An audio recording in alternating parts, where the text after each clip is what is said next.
You may have heard the terms self-parenting or reparenting.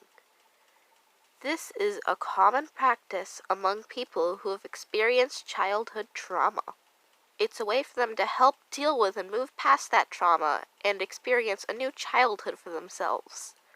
The flaw with this is that many people think that they know what's best for themselves, but they end up hurting themselves in the end. I'm here to explain to you the difference between poor reparenting and helpful reparenting, and hopefully it'll help you too. First, we need to know why reparenting is important.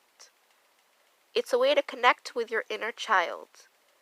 People who have experienced childhood trauma have lost the childhood that people who have not experienced trauma may have had. They didn't get to fully experience a childhood, unlike the way most people did. Some ways that this helps us is that it helps us set healthy boundaries, reparent ourselves, cultivate deeper connections with ourselves, cultivate more play in our lives, reconnect with our childhood, because there are some good parts to it, even if trauma happens, and help cope with emotions better. This is the most, well, in my opinion, important part. Helping you deal with your emotions is a great way to help you move on with your life. The trauma will never go away, and you should definitely be seeking some therapy or other help on the side to help you deal with the trauma. This is merely a way to help, not a way to get rid of the trauma. It's nearly impossible to do that. So you made the choice to begin reparenting. Congratulations. I know it's hard to make a choice like that. But how do you go about it? Self-care. You need to focus on your nutrition and practice boundaries, both with yourself and with others. Prioritize movement. Connect with nature. Conscious awareness. Make sure that you are sleeping at night. I know that's very hard to get a good night's sleep. And don't forget, you must journal your feelings. Write them down somewhere. You may not think it helps, but it really does. Also, focus on meditation and breath work. That also helps. Self-care is an important part, but it's not the only part. You also need to focus on joy and discipline. With joy, you need to find ways to have more fun.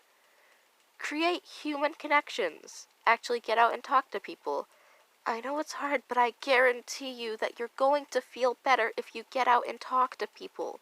I know it's hard, but you're going to feel better. Connect to childlike curiosity. Have you always wondered how that one thing worked ever since you were a child, but never thought to ask it? Maybe you should look it up online and figure it out. Cultivate a new hobby. New hobbies are great ways to cope with almost every mental illness, and this includes experiencing trauma. Hobbies are a great way to cope. Do something unplanned, something good for yourself. Maybe you've always wanted to go to that cool place. Maybe start saving up some money so you can go. Do things to help yourself, not to hurt yourself. I know it's hard, and I know you probably want to curl up on the couch with a bag of chips and watch your favorite movie, and yes, that's good every once in a while, but you can't do it all the time. You need to get out into nature sometimes and have some fun. Help someone.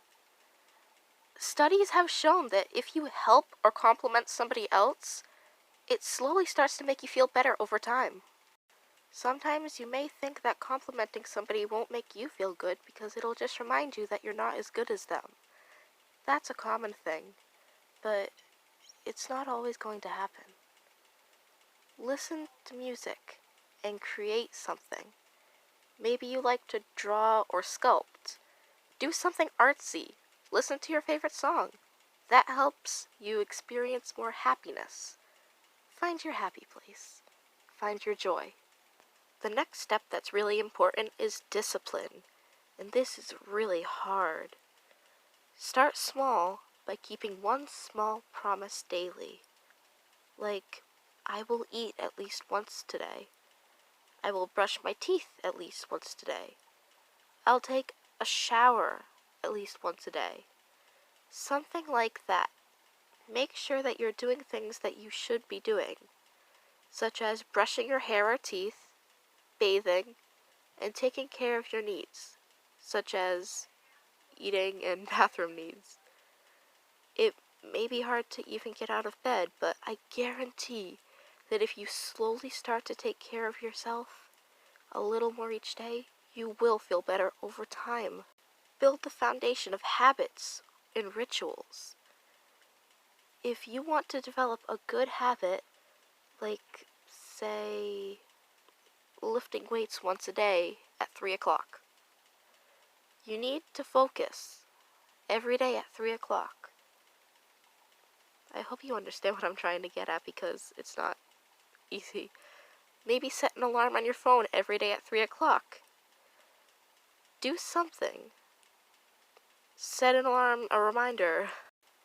Just something to remind yourself every day to do that thing. Pretty soon, it'll become a habit, and it's good for you to develop healthy habits. The next one's important as well.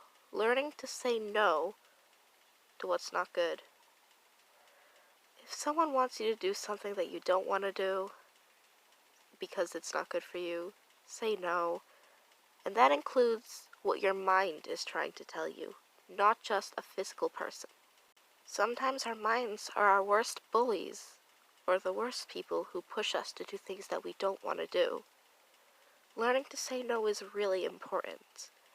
If you start saying no to things that aren't so good, it'll help you in the long run. You may not see immediate results to any of these things right away. It could take hours or days or weeks or months. But I saw somewhere that if you keep a journal every day for a year, and then look back on that day the next year, you'll find that you had a huge growth. A lot can happen in a year, and you may not notice it at first. You may feel better on Sunday than you did last Sunday, but that's just a week. Imagine how much you can grow in a year.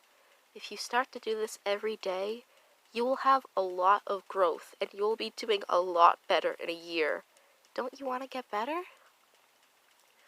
Practice getting past your mind. Say no to what your mind is telling you if it won't help you in any way.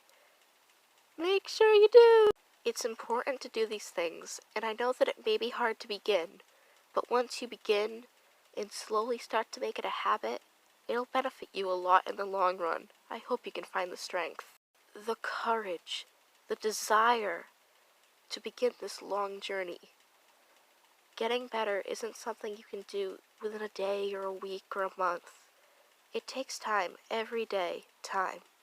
I hope this helped you. I am in no way, shape, or form a therapist, nor do I know anybody who is. This video was merely intended for educational purposes only. Please do not take this personally, and please don't take this as if a mental health professional said it. They didn't. I'm just reading off of things.